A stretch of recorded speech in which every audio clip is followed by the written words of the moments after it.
गेल्या 2 वर्षांपासून बैलगाडा शर्यतींवरती बंदी घालण्यात आली होती। आता ही बंदी केंद्र सरकारने उठवली असून यामुळे बैलगाडा मालक आणि शेतकऱ्यांमध्ये मोठा उत्साह दिसतोय। पुणे जिल्ह्यातील बैलगाडा मालकांनी एकमेकांना पेढे भरवून, भंडारा उधळून आणि फटाके वाजवून या निर्णयाचं स्वागत केलंय।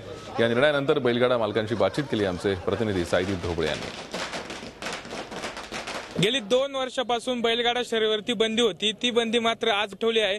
त्यामुळे या ठिकाणी जे शेतकरी आहे, सर्वसामान्य बैलगाडा मालक आहे, त्यांचा उत्साह मात्र अतिशय आनंदी आहे। त्यांच्या मनामध्ये जो 2 वर्षापासून जी बैलगाडा शर्यत सुरू होण्याची जी प्रतीक्षा होती, ती मात्र आता त्यांची संपलेली आहे। आपल्यासोबत काही बैलगाडा मालक आणि त्या बैलगाडा शर्यती उठवण्यासाठी जे प्रयत्न करत होते ते आपल्यासोबत आहेत। आपण त्यांना विचारूया, काय सांगाल, आज बैलगाडा शर्यतीची बंदी उठलेली आहे, कसा तुम्ही आनंद व्यक्त करताय? आज गेल्या 2 वर्षापासून असलेली बंदी केंद्र सरकारने नवीन गॅजेट प्रसिद्ध केल्यामुळे बंदी उठली, याचा सर्व शेतकऱ्यांना खूप मनापासून अत्यानंद झालेला आहे। कशा पद्धतीने तुम्ही हा आनंद व्यक्त करताय? अनेक दिवसाची ही तुमची प्रतीक्षा होती, ती मात्र आज संपलेली आहे, काय सांगाल?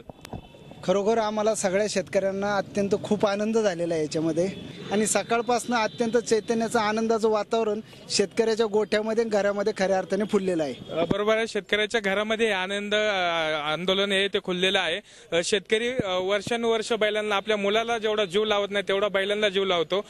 कशा पद्धतीने बैलांना जीव लावला जातो हे शेतकरी देखील आपल्यासोबत आहे। काका, वर्षभर तुम्ही बैल सांभाळत असता, काय मनामध्ये भावना असते बैल सांभाळताना? बैल आम्ही ज्याप्रमाणे सांभाळतो त्या पोटच्या मुलाच्या प्रमाणे वेगळ्या बैलांना जीव लावतो, बैलांना आनंदाने घासतारा घालतो, सर्व आनंदाने मुलापेक्षा जास्तीत जास्त बैलांना जीव लावतो आम्ही। बरोबर आहे, खऱ्या अर्थाने हे गाडे शेतकऱ्यांच्या प्रयत्नाने चालू झाले, याचं श्रेय राजकारणी मात्र विनाकारण घेत आहेत, परंतु जे शेतकऱ्याची जी प्रतीक्षा होती ती मात्र आता संपलेली आहे। त्यामुळे शेतकरी वर्गामध्ये हा मोठा आनंद दिसून येत आहे। साईदीप ढोबळे, झी मीडिया, राजगुरुनगर, पुणे।